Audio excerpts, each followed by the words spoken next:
अस्सलामुअलैकुम। Our next topic is how to find neutrons. Neutrons को कैसे फाइंड आउट करें। आपने पेरियोडिक टेबल देखा होगा, उसमें जो एलिमेंट्स की सिंबल हैं उनके साथ दो वैल्यूज़ गिवन होती हैं, एक स्मॉल वैल्यू और एक लार्ज वैल्यू। स्मॉल वैल्यू को हम कहते हैं एटॉमिक नंबर यानी कि नंबर ऑफ प्रोटॉन्स, और जो लार्ज वैल्यू होती है उसको कहते हैं मास नंबर।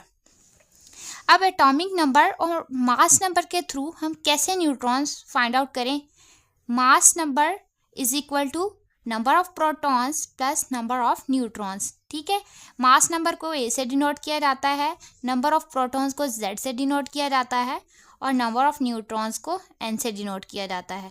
इसको हम रीअरेंज कर लेंगे, नंबर ऑफ न्यूट्रॉन्स, ठीक है, और मास नंबर, और ये प्लस में है इधर नंबर ऑफ प्रोटॉन्स, तो ये जाके इस साइड पे माइनस हो जाएंगे। ठीक है, जैसे हमारे पास है मास नंबर 7 और एटॉमिक नंबर है 3, 7 माइनस 3 करेंगे तो हमारे पास नंबर ऑफ न्यूट्रॉन्स आ जाएंगे लिथियम के 4, राइट।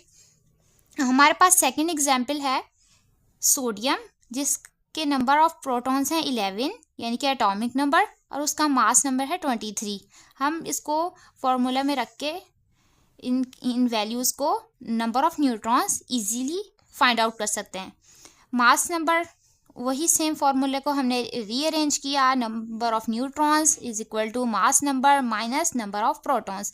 मास नंबर है 23 और इसका नंबर ऑफ प्रोटॉन्स हैं 11, 23 माइनस 11 इज इक्वल टू 12।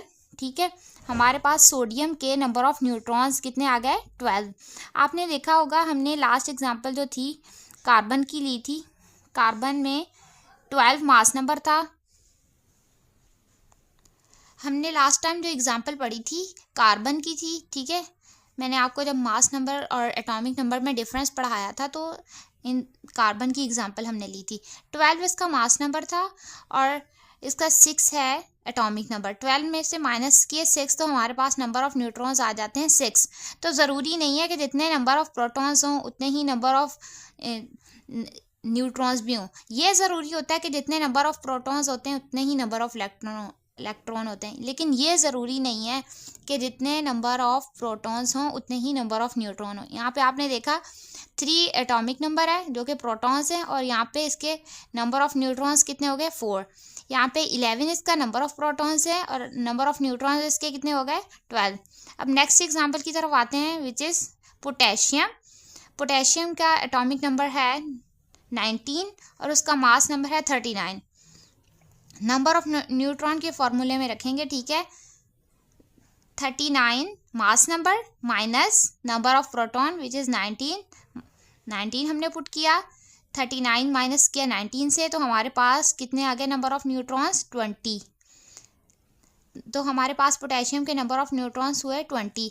अब आप ये बताएंगे कि सिर्फ कार्बन में ही क्या सेम नंबर ऑफ प्रोटॉन है और सेम नंबर ऑफ न्यूट्रॉन है, क्या इसके अलावा कोई एलिमेंट ऐसा है जिसमें सेम नंबर ऑफ न्यूट्रॉन हो या सेम नंबर ऑफ प्रोटॉन हो? ये आप कमेंट सेक्शन में बताइएगा। आज का ये इतना ही है।